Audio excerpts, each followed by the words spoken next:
Hey family, thank you for tuning into Our Roots podcast with Joseph Baba Ifa. We're only the strongest roots see the light. Brought to you by 𝗿𝗲𝗍𝗃 Candles and more. And if you haven't had the opportunity, please like this video and be sure to subscribe to the channel. Don't forget to share. Today, we're going to be going over a topic that we get asked about quite a bit on the channel. Unfortunately, sometimes there are situations where you may be somebody that doesn't practice Ifa or Orisha, but somebody you cared about did. Whether it be a parent, somebody close to you, or you might be trying to plan for things in the future. And what occurs is sometimes people transition and things aren't left in a way that is clearly mapped out. And what I'm referring to is the Itutu process. Phil, I'm not sure if you've heard about this one before. No, this is something that I am completely unaware of. So this is going to be a very enlightening episode. So if this is your first time watching, make sure you drop a like and subscribe. Join our membership program for more information. Absolutely. So what happens sometimes, Phil, is that we'll get comments where people are like, hey, my dad was a 𝗿𝗲𝗹𝗁, my mom was a Santeria, my grandmother, you know, they have all these things here, all these Orishas, what gets done with them? So that's a pretty scary thing, because when you look at, you know, just the outside of Ifa and Orisha, these 𝗃𝗶𝗱𝗲s, these big wooden bowls and these dolls and all these other things, people don't want to throw it out, but they might not practice it, or maybe they do, but they're looking for somebody to kind of take them through that next process. So they reach out to us. So the process that is most pertinent there, or the one that's called for, is the Itutu process. Now, that's an interesting dichotomy that occurs here, because the process of Itutu in 𝘃𝗶𝗱𝗏 is very different from our process of Itutu over here in Lukumi. So a 𝗃𝗶𝗸𝗏 or an Itutu offering is an offering to the Orishas in general, right? Ours makes more reference to when someone passes away, and the way we have it translated is Itutu, which means, or Ituntun, which means to refresh, right? So what occurs is when somebody passes away and they are an Ifa or Orisha practitioner or devotee, the things that they received in life have to go through a process to be able to be basically relinquished in a ceremonial fashion. Why is this so important? Because until these things go through what they need to go through, it makes it very difficult for that spirit to rest or even elevate, because there's still a very strong link to things that are very much material here on earth. So when we talk about the transition process, when someone transitions, being an Ifa and Orisha devotee, various Orishas come to retrieve them. They say that your family members come and get you, at least the way you remembered them, and they take you into the great beyond, right? Now, there's various signs that speak about this process, at least about the transition going from one plane to the next. For example, in the 𝗿𝗶𝗸𝗏 was where, you know, the 𝗵𝗲𝗹𝗁's son, after he passed, was literally ripped out of his body and taken to the other side because he did not do what it was that his father wanted done with his things, right? So it could even have a negative effect to the point where, you know, the people that have these things or are not attending to them, you know, the way they should be, could even be negatively affected, right? There's other stories, such as in the 𝗿𝗶𝗸𝗏, which says it takes 9 days of rotation spiritually and universally within nature for a spirit to not only recognize that it's passed on, but to be prepared or in a state where it can be carried on to another plane. Even further within, you know, the land of the spirits, right? But once someone does transition, depending on the place that they hold, there are various time frames. Like, for example, if a 𝗵𝗲𝗹 passes away, you know, things are done pretty immediately. Orisha, things are done pretty immediately, because we have to take advantage of, you know, certain conditions that are present when somebody transitions to be able to do what needs to be done. But another thing that occurs is that ceremonially it is identified who gets what. So, you know, there's various Odus that speak of spiritual inheritance. For example, in the 𝗿𝗲𝗹𝗁, it speaks of when someone passed away in a land, and there was a traveler known as 𝗿𝗲𝗹𝗁, And when he arrived, he was gifted the Osain icon of the king that had just passed. So, they had performed, their divination rites and their funeral rites, and it was identified that that was to be given to the next person that arrived in that village, which was him. So, for example, when someone transitions, what occurs then is, respectively, because it should be a conjoined effort between brothers 𝗿𝗲𝗹𝗁 or 𝗹𝗶𝗸𝗶𝗍𝗁, as well as 𝗵𝗷𝗹, so that we can carry on the process simultaneously based on where the person received the various deities from. For example, if the person had Orisha crowned, that aspect is handled by the brother or sister 𝗿𝗲𝗹𝗁, and then for the things such as the mano rula, or if the brother was 𝗵𝗷𝗹, that's handled by us. And, we take it through that process, and sometimes things, are disposed of ceremonially. They're returned to nature, per se. And other times they stay with people, or the spiritual inheritors of said icons. For example, when my grandmother passed away, her Egun icon stayed with me. So obviously I hold it very dear. Is that like a physical item? Yeah, so when you look at Egun lives in a cauldron, like a metal pot, right? Of all the things that, stayed, which that was the only one, it ended up staying with me. And, the relationship I had with my grandmother was nothing short of maternal. So, it was very comforting that something stayed with me, and, it still goes through its process and gets fed and all those things. It lives together with mine. It's really interesting because when you look at, like, for example, in 𝗃𝗵𝗃𝗃, they have a little bit of a different concept, right? I've spoken to various priests where in some clans, they don't necessarily have a process of disposal per se. The things get recycled.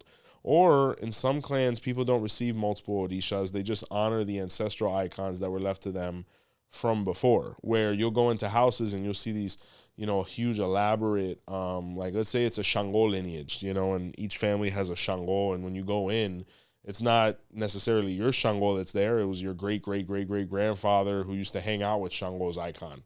You know what I'm saying? And it gets attended to generation upon generation upon generation. But then there's other Odus, like the Odu of 𝗿𝗶𝗸𝗲 says that, specifically for that brother, when he passes on, his Ifa icon has to be reassimilated by nature. So there's some that stay. There's some that go based on Odu or based on the divination process, right? So it's a very sad process. It's one that is pretty complex because apart from, all of the things that have to be done from a divinatory standpoint, there's a couple drummings that occur. They do a drum to Egungun, which is from the same story in 𝗵𝗸𝗹𝗁 where they did the drumming to Egun in honor of the deceased father. They usually give a bata drumming as well to the guardian Orisha, right, in commemoration of that priesthood that is now gone. I was just about to ask you that. Is it different for the different type of Orishas that are represented? Yeah. Okay. Well, no, not necessarily. It's not necessarily different based on the Orishas. It's more distinct within the priesthoods. So, for example, when somebody passes away with Hand of Ifa, and only Hand of Ifa, their process, it's not that it's simple per se, but it's definitely not as complex as if that person had crowned Orisha, or if that person was a 𝗵𝗷𝗹, where it becomes even more, intense. And you kind of see this concept across Africa as well. Because, for example, there were really old school concepts where a lot of these things weren't even public knowledge. Like when you used to see the brother 𝗵𝗸𝗃𝗍s pass away sometimes, or the brother 𝗵𝗷𝗹𝗁, sometimes the family wouldn't even know that they were involved in these things until they passed away. And, people showed up and like, hey, your father or your mother or this, they were part of our fraternity or organization. There's certain things that we have to do to ensure their transition, and it was accepted, but you wouldn't even know until these people showed up the day of the passing. And I guess back then word would really spread like wildfire. So it's really consistent upon Africa with the funeral rites and how important they are. Another thing that is a pretty good topic to bring up now is you hear about a concept known as lágrimas, right? Here's the thing. So you hear that when someone gives you something and they transition, that you have to make offerings to that deity because the person that gave it to you passed away. Mind you, this is a concept that is by lineage and clan, really. It's not something that's necessarily stipulated in Odu, because there's various pataquis that speak of tears, right? Like, for example, in the Odu 𝗿𝗶𝗸𝗶 was where the rooster cried right before he was about to be executed. Mind you, the other Orishas didn't cry with him. They didn't wipe his tears or anything like that, even though they all loved him and he passed away. But so a concept such as this is respected. It is legitimate to a certain degree based on tradition, but at the same time, it's not something that people should lose sleep over. So there's various degrees, but one thing that definitely has to be done is the aforementioned Itutu process. Now, what are some of the things you may see if this does not get done? You could see a lot of spiritual frustration. There could also be somewhat of like an energy warp within the house where it kind of feels like a dead zone. So it's very important to kind of take them through that, because that way it's neither impeding that spirit from moving on, or is it stopping your progress here on earth? Now, mind you, another really important thing to analyze here is who stays with what. I won't say no names, but we're going to get into a couple stories where, things got heated over the inheritance process in the spiritual aspect, just like in the real world. I tell you, people pass away and you meet a fourth cousin 8 times removed. Like, what did he leave me? Really? Yeah. You know what I'm saying? And you handle that a lot as well, Phil. I just recalled a lot of what you do. You record a lot of funerals and things like that. Yeah. My other business, I live stream services. Have you? Well, now I don't know what demographic you're handling or if it's eclectic, but have you seen any processes from a spiritual standpoint? Like, have you handled like Muslim funerals or maybe Hindu funerals, or or has it been within a set? I haven't done. I've done a Jewish funeral, but I haven't done. And I've done some mostly Christian funerals, but I haven't done any other cultural. Anything interesting occur? I mean, from a cultural standpoint, like in the Jewish one, I'm not familiar. I know they probably have quite a few things, but they might do it privately. So yeah, it's sure very, if after wake very, anything very, goes down. Yeah, very, very private. The one this week, the one we did this weekend has like a horse drawn carriage and stuff like that, and so okay, that one's pretty unique, but nothing out of the ordinary for us at least. I haven't had any requests for those. Maybe those private ones are different. Yeah, sure.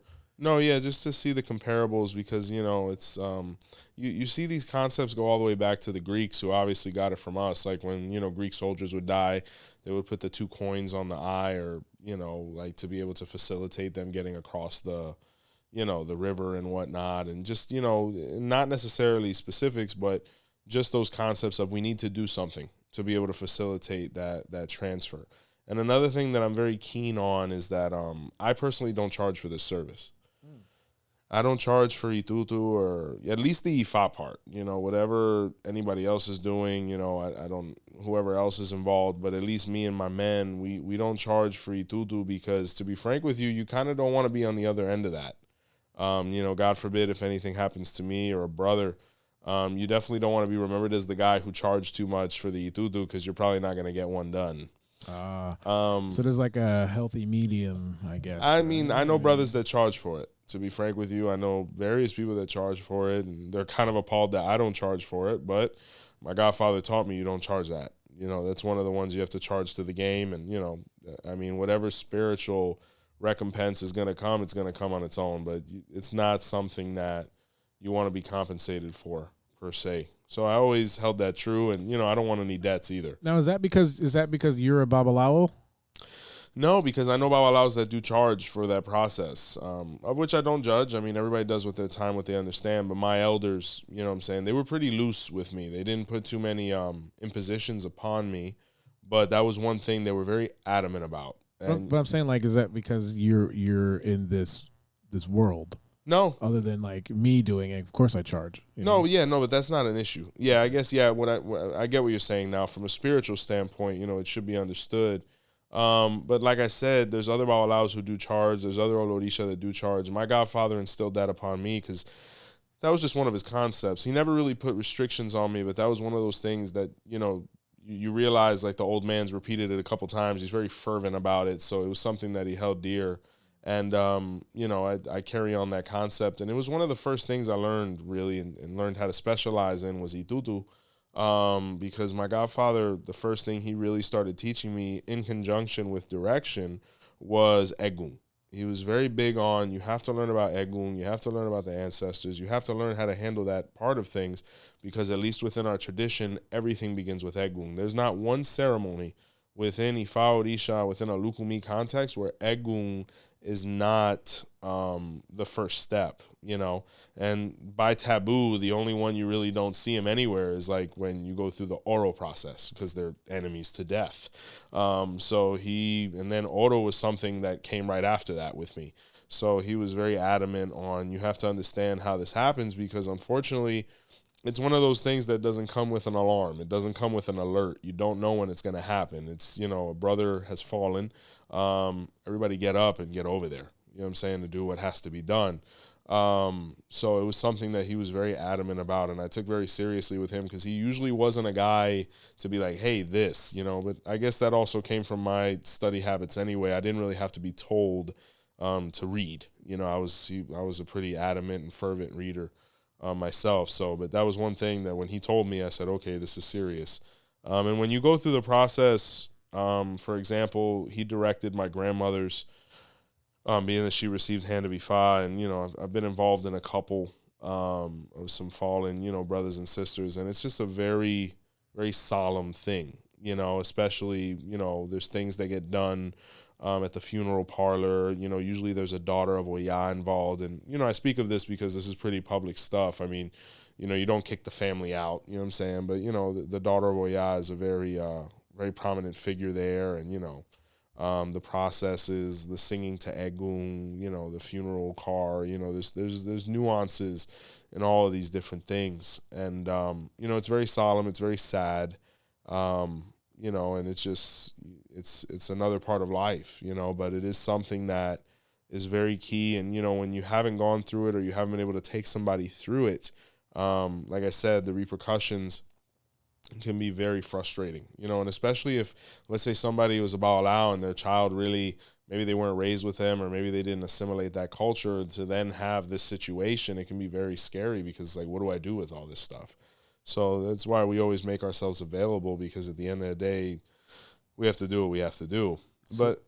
So what about if the family has no idea, like, what to do when, let's say they're the one who passed was in this, but, like, he passed, but his family they're not into any of this. It's like, how do they know, or how would you guys know that, oh, we need to take care of this, our brother here? Unless that brother was active in the community and people knew and heard about his passing, I guess they would just, I don't know.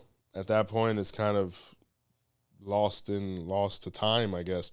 It's really interesting, because a lot of the old Babalaos would do this in life. Like, they knew they were going to die, and they would actually take themselves through the Itutu process beforehand. Oh, what? So, yeah. Like, there's certain famous Babalaos that we have no idea where their things are. Like, famous Babalaos. Like, we have no idea where their Ifa is, where these big deities. Because the problem is a lot of the old guys realized that maybe some of the people coming up under them weren't as ethical. And they were like, I don't know if I want to leave these things in the hands of those that I can recognize flaws in. So a lot of them would do Itutu to themselves in life. That's not, like, forbidden or anything? Yeah, it's not ideal. But I think they had a pretty good idea that they were going to go anyway. Or maybe they didn't care, because, that generation was just gully. But they were like, if anybody's going to get rid of my stuff, it's going to be me. To the point where even some of the old Babalaos' remains are nowhere to be found. And the reason they did that on purpose, like, they wanted to be either burned or put in unmarked graves or things like that, is because they didn't want grave robbers going in and taking their heads. Because they could be used for, like, necromancy and, wow, like, put them in a prenda or a pot and utilize them, because some of the elders, you know, they had really big characters. You know what I'm saying? You know, I did get asked to do a funeral for someone who didn't pass yet. It was from. Oh, I saw that. Oh man, Erica was watching a show the other day, and that was on there. Like the lady was having her 60th birthday as a funeral. Yeah, no, it was. Yeah, this person, was terminal. And oh, okay. So it's a little more serious. I apologize. The show I was watching was trying to be comical about it. She was 60. She was legit. She was terminal, and she's like, I'm not going to be here much longer. I want to be able to have this while I'm still here. Like, wow. I wasn't able to do it, but yeah, that just kind of reminded me of them doing their own Itutu. Yeah, pretty much. And there were situations like that where brothers like passed away, and there's a really famous case where there was, I don't want to say names, but there was a really famous case where there was a very well-known elderly 𝗹𝗶𝗹𝗶, and he died, but his eldest godson was in another country. So there were certain things that the old man had left, basically instated.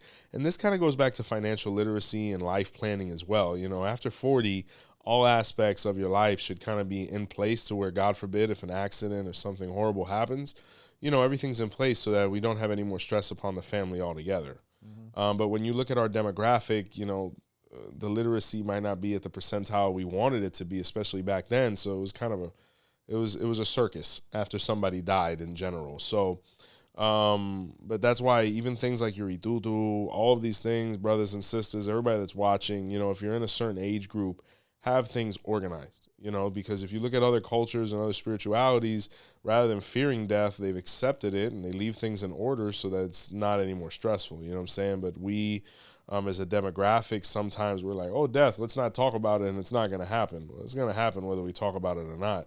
So it's better to leave things coordinated within, your group. But this guy was out of the country, and his godfather had just died. So another godson went in and directed the Itutu, but he kind of maneuvered things in a way where he got his godfather's cream of the crop, the big deities, where everybody was like, okay, that wasn't supposed to be yours. And then another brother who didn't show up heard about it and ran up in the guy's house. And stole it back. And he said, you know where I live if you want it back. And till this day, the guy never went to get it. So this is why it's so important to leave things organized. So it kind of, I'm not saying things like that are happening now. I mean, but, you want to avoid, because, death is a very emotional process, and it affects the living, I think, more than the dead sometimes. And, you don't want to ever put two people you care about in a situation where they're, bickering over something. What's mine? What's yours? What's whose? And you also want that to be a very coordinated and precise process, because we kind of got to get things done, so that's very key. And then apart from the Itutu is another process that happens ideally a year after, and that's known as the Honras, right? Or the honors, or the respects. And it's it's almost like it's not like a second Itutu, but it's a commemoration of the person's life based on their transition, right? And sometimes it can be costly, but ideally it's done to someone. It's usually done by the person's god kids for that person. So God forbid something happens to me, I leave things in place where these gentlemen, or whoever received hand of Ifa from me or did Ifa with me, leave things in place to where maybe they'll do it for me, or anybody. But it's known as the Honras, and it's a lengthy process as well to a certain degree. It's sad, but it's not as solemn as the Itutu, because it's very fresh. But ideally that should be done as well. Now, there's a debated topic as to who is eligible for Honras. Some people say you have to have 5 initiated priests under you to be able to deserve these. In my opinion, a king is a king, whether he initiated another one or not. Ideally, everybody should get Honras, but there are some houses that say, like, for example, myself, I'd have to have 5 Ifas done to be eligible for that. So sometimes I wonder if that was just to kind of mitigate the cost between 5 people rather than, maybe nobody. But there's a debate on that as well. So, and, the Itutu ultimately super necessary. The Honras are ideal. The 𝗀𝗲𝗍, we touched on as well. There's various Odus that speak of the Itutu. I mean, when we go back to the 𝗀𝗲𝗹𝗁 𝘃𝗶𝗱𝗏, there is the story that I mentioned earlier where, 𝗵𝗷𝗹 passed away, and his son was instructed to perform sacrificial rites based on the divination with 𝗀𝗲𝗃 of 16 rams to the spirit of his father via the Egun icon, of which the son, rather than using his inheritance coherently, squandered it on parties and a bunch of tomfoolery, as we like to say, Phil. And, the spirit of his father became progressively more and more and more frustrated. And one day, when he was supposed to have finished the offerings he offered a huge drumming in his father's honor. And in the middle of the drumming, he got a little too close to the drum, and it says that 𝘄cie𝘂𝗹𝗄, which is the 𝘄 that kind of, along with 𝘄𝗶𝗸𝗲, which is in the same sign, kind of mitigates, between this world and the next, sucked his soul out of his body and took him to the other side to be able to converse with his dad. And when they were face to face, the father was like, I can't have you making a mockery of me, so now you come with me. And he died like that for not fulfilling what was marked in his father's Itutu, right? There's other Odus, we mentioned 𝗃𝗏𝗃, but there's another Odu that's very prevalent that speaks of it as well, as the Odu 𝗃𝗏𝗃𝗃𝗃. And what occurred is 𝗃𝗏𝗃 was the director of the ceremonies of Egungun, as well as the Itutu processes. And he was noticing that, in some cases, it was a lot of work for him, right? So he was looking for an assistant, someone that showed aptitude within, the practices of Egun. And he found that one of his sons had actually followed in his footsteps and was really trying to, make a name for himself. So he pulled his son, 𝗃𝗏𝗃𝗃, to assist him. So 𝗃𝗏𝗃𝗃 is known as the great assistant to 𝗃𝗏𝗃 to be able to facilitate all of these rites, where both of these signs are indispensable when it comes to these processes. There's various Odus that speak of, the processes in general. For example, in the 𝗀𝗲𝗹𝗁, it speaks of the theory of relativity. Even before Einstein had this concept identified in Africa, as far as its root principle was actually present. And what it said is that one celestial day, accounted for, eons, right? So it said that, when someone transitioned or passed on, it went through a process of 9 days that actually, represented much more spiritual elevation. And then at that point, the person was really prepared to be able to receive the processes fully, to be able to become a deified ancestor. That's in the 𝗀𝗲𝗹𝗁. That's interesting, though, that, one day isn't our perception of time isn't what real time could possibly be. Oh man, we don't even know what time is, bro. We don't even have, I would go as far to say we are here such a short amount of time. Our concept of time isn't a concept at all.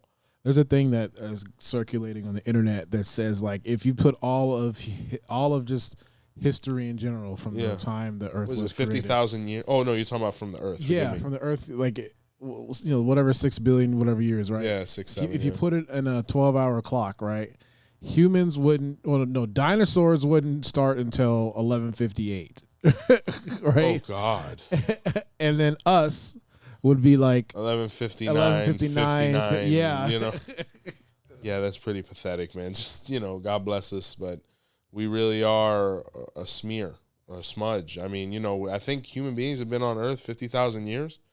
As far as like our root, as far as like what, Well, YouTube will correct you, so whatever. Of course.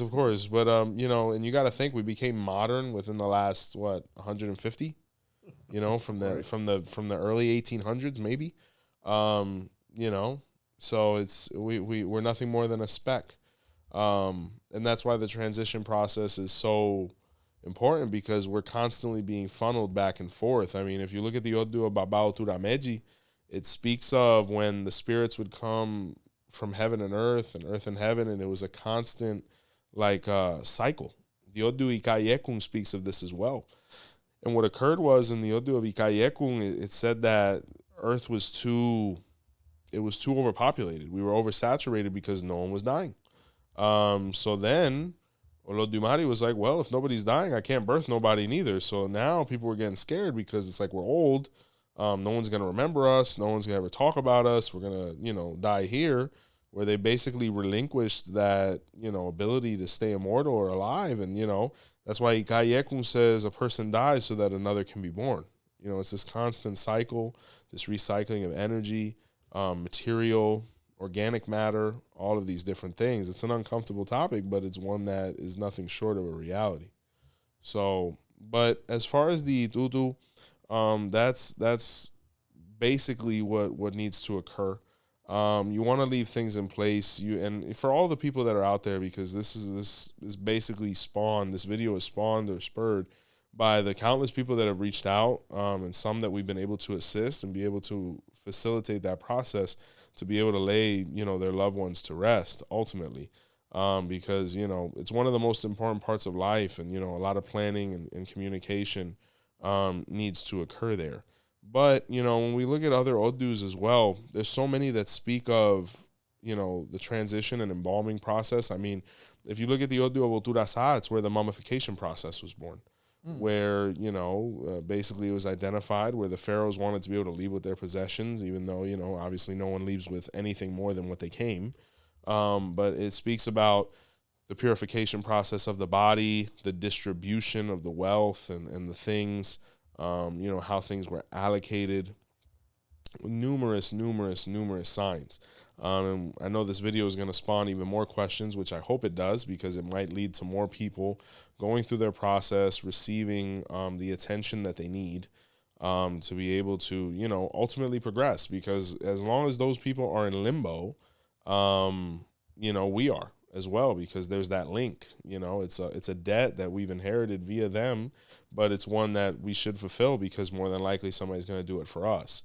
To the point where it's not only just based on priesthood, it can be based on deities as well. Like, God forbid if a 𝗿𝗲𝗹𝗁 transitions without having received 𝘀liche and things like that, those take special processes as well, especially within the Lukumi. When you look at the traditional practice as far as 𝗃𝗍𝗃, they're also very elaborate. I've seen videos recently or things that they've sent me from the motherland of, very high-ranking priests and things passing away. And there's a lot of similarities between what they do and what we do. It's easy to see where our concepts come from. But, a big Odu that speaks of a lot of those mysteries over there is the Odu of 𝗿𝗶𝗸𝗏 or 𝗿𝗶𝗸𝗁𝗠𝒄𝒂, which means I give tears, or, I cry. And it makes reference to the various processes and verses that go into being able to realize the funeral rites.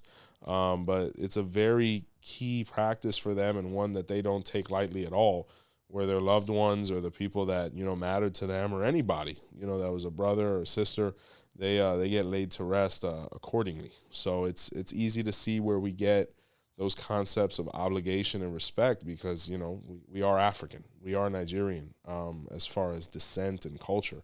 So it's very important to uphold those standards, and as we have within the Lukumi process, so that we never fall into frustration with Egun ultimately. Wow. How long are these processes? You said 9 days, right? Well, some houses wait 9 days to be able to initiate them. There's some things that are done at the moment, but, there are certain time frames.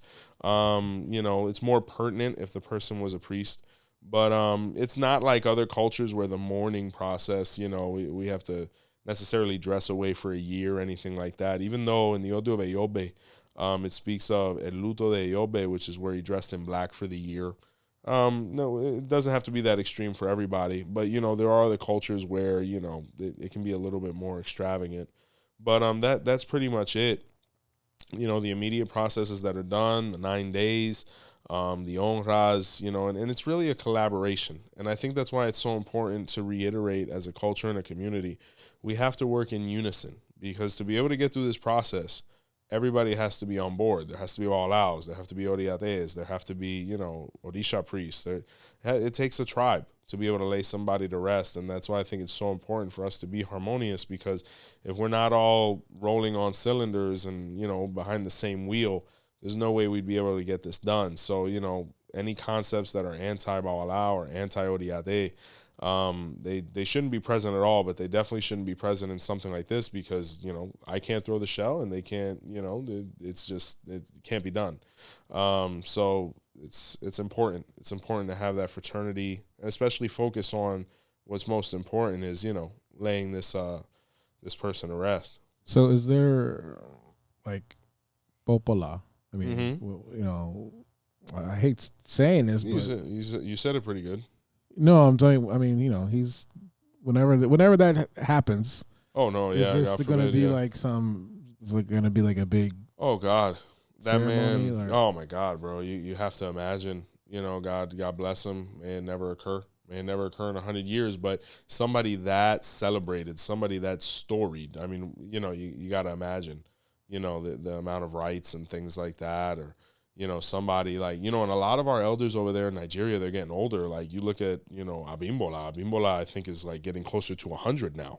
You know what I'm saying? I think, it's definitely something that, and that's really the beauty of our culture, brother. The acceptance, the acceptance of death. And, it's, you look at a child, right? And what are they most afraid of? They're afraid of the dark. Yeah. And that's really what death is darkness, right? At least for a brief moment.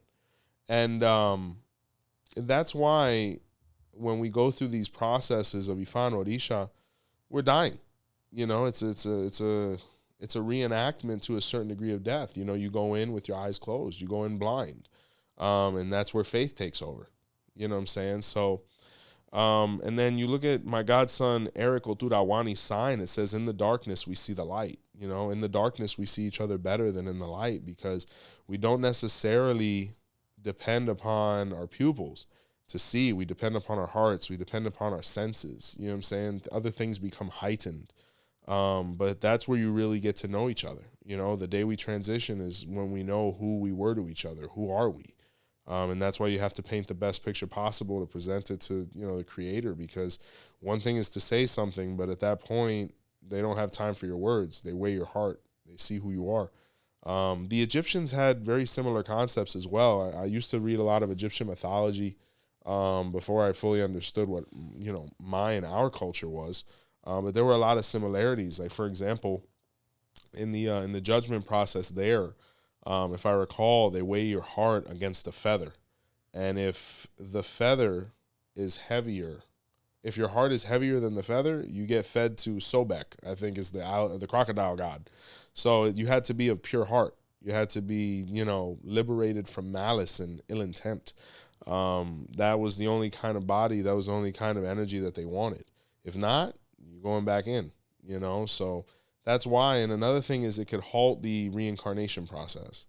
That's another thing that could be very detrimental from not getting the Itutu done, is if that soul is in limbo and it's stuck, then how do we reutilize that energy if it's meant to come back, I remember when my grandmother passed away, we got it done, and we did a bunch of spiritual masses as well, which always help, even though it's not pure Ifa, it is very useful, and it does work. I remember after doing the 9 masses for my grandmother, I remember my daughter was born pretty much right after that.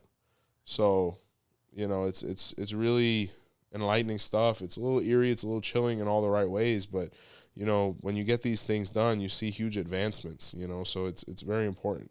It's as important as getting initiated. Baya. Wow. This has been pretty informative. I'm trying to think of any other questions that I could think of, but I'm sure the comments are screaming right now. But yeah, sure. And then, guys, from all of us here, we are sincere when we say this. If you're going through a situation like this, like so many others are, please reach out to us. We've had people open a garage unit and find Orishas, or they knew, but maybe their practitioner, the one that transitioned, maybe they got initiated in Cuba and their whole lineage is over there, but they're, I don't know, in Hialeah or Connecticut or Alaska. Reach out definitely to see. That's going to be our new shows called Finding Ifa. Oh, you're God. going to go through all the garage sales and like, oh, there it is. There's brothers that dedicate themselves to this. Like, all they do is Itutu.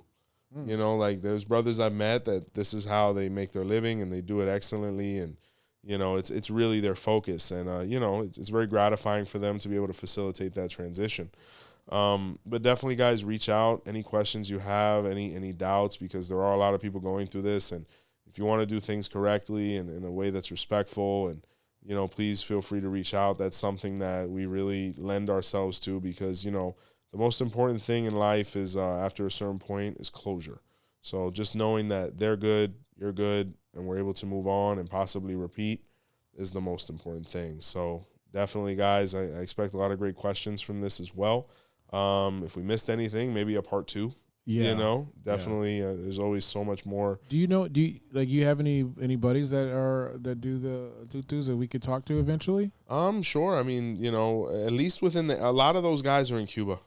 Okay. Where and the thing about over there is that it's much more open to where it's not taboo to speak about it. Like the beautiful thing about Cuba is like the people who run the funeral parlors, they're 𝗏𝗏𝗏𝗏. The coroner, 𝗏𝗏𝗏𝗏. The guy who picks up the body, the guy, all of these, everybody's initiated. So it's not like over here where you have to go to the funeral manager and be like, hey, I got to do this, or, hey, can we do this, or can I, it's a little more pushback here because there isn't enough awareness about us where they don't view us as other possible spiritualities who may seem a little more organized or unified as a front to be able to get their things done. Where with us, it's kind of like pulling teeth. Sometimes be like, yeah, we don't look a certain way, but we practice an African spirituality and we're trying to do this. And they're like, yeah, no. So that's what we're trying to do is advocate a little more for those rights so that we can express ourselves in a way that fulfills our obligations to the person that passed away. So, but a lot of those guys are over there and they do that. That it's actually something, believe it or not, Phil, that doesn't get done enough over here. A lot of people, some people just don't do it. And to be frank with you, it's really detrimental. And that's why you have to build relationships and get around people who have prepared themselves so that, people aren't stuck, because there's nothing worse than just being in limbo. And, most people are like, oh, yeah, limbo, whatever. But I tell you, there's 𝗿𝗏𝗏𝗏𝗏 that say, a year in limbo is like 1,000 years of nothingness. So, you want to, when you're on the other side, you don't want to be at the train station like Neo was, you know what I'm saying? Just at the bottom of the subway. So, but definitely reach out to us, guys. So, what'd you think, Phil? Great episode. I mean, I didn't even know that this existed until you said something. So this was my first time learning about this, and I'm sure it probably is a lot of other people's first time learning about this. So this is definitely something I do want to revisit once I do my own research on that as well. Yeah, no, definitely very interesting topic. Sad one, but one that has a lot of logic in it and takes a lot of components and very gratifying to get done, regardless of the circumstances. Any shout outs? Of course. My man. All right, guys, if you did enjoy this episode, you can join our membership program. We have 3 separate tiers. That little button that says join right under us. We get perks, member-only shows, early releases, discounts on merchandise, all that and more. So let's give some shout-outs to the people that show love to you, Joseph.